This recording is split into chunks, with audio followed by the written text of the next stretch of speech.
देखिए पीएमटी 2014 का क्वेश्चन है। क्वेश्चन लिखा है a force F is equal to alpha i plus 3J plus 6K is acting at point, ये F नहीं है R होगा, तो पॉइंट का R होता है, R होगा ये 2I minus 6J minus 12K। The value of alpha for which angular momentum about the origin is conserved. और ये अल्फा की वैल्यू आपसे पूछ रहे हैं क्या है क्या नहीं है। पहले हम देख लेते हैं क्या गिवन है। देखो जो गिवन है यहाँ पर, एक तो जो फोर्स अप्लाई किया गया वो F गिवन है वेक्टर क्वांटिटी में, वो दिया है alpha i plus 3J plus 6K, alpha i plus 3J plus 6K, और उसका जो R है वो गलती से F छपा हुआ है, क्योंकि हमारे यहाँ इंडिया में जब बुक छापी जाती है तो लिख दिया जाता है कि I have taken all the precaution in publishing this book but if still any mistake is there, तो हम रिस्पॉन्सिबल नहीं है कुछ हो जाकर के। 2I minus 6J minus 12K, 2I minus 6J minus 12K, और कह रहे हैं कि अल्फा की वैल्यू बताओ, और अल्फा की वैल्यू बताओ। आगे कहा गया angular momentum about the origin is remains conserved.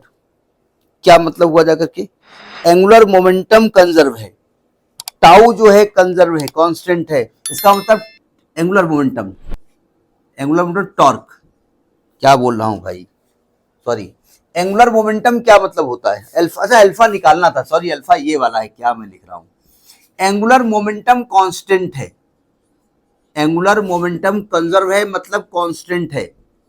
इसका कंसेप्ट जानते हो, आपको कंजर्वेशन ऑफ लीनियर मोमेंटम छोटे क्लासेस पढ़ाया गया। कहा गया if no external force acts on a body then its linear momentum remains conserve, ही पढ़ाया गया ना। तो if no external torque act on a body then its angular momentum is conserve, यानी कि अगर एंगुलर मोमेंटम जिसको कि हम J से लिखते हैं वो कांस्टेंट है, इसका मतलब टाउ जीरो होना चाहिए। क्यों? इसका मतलब R क्रॉस F जो है वो जीरो होगा, ठीक है। अच्छा ये जो हमने क्वेश्चन लिखा है, ये फोर्स जिस पॉइंट पे एक्ट कर रहा है ना, ये एक तरीके से पोजीशन वेक्टर ऑफ ए है, ठीक है। ये इस प्रकार से बॉडी है, ये फोर्स एक्ट कर रहा है, ये जिस पॉइंट पे एक्ट कर रहा है वो है पॉइंट, और चूंकि अबाउट द ओरिजिन पूछा है इसलिए OA आप जब निकालोगे तो R होगा, तो R की वैल्यू OA निकलने वाली है, और OA यही निकलेगा जो ये लिखा है, क्योंकि O 0 0 0 है। समझ बात आई नहीं आई है? अब R क्रॉस F निकाल दो, R क्रॉस F मतलब I J K, R के जो I J K के कोफिशिएंट हैं वो 2 हैं, माइनस 6 हैं, माइनस 12 हैं, और F के हैं अल्फा हैं 3 हैं, J नहीं लिखा जाएगा, और 6 हैं, इज इक्वल टू 0 आएगा, ठीक है। अब आप डिटर्मिनेंट सॉल्व करना आपको आता है, ये नोट कर लिया ना। ये गलती से जो F लिखा है वो F नहीं होगा।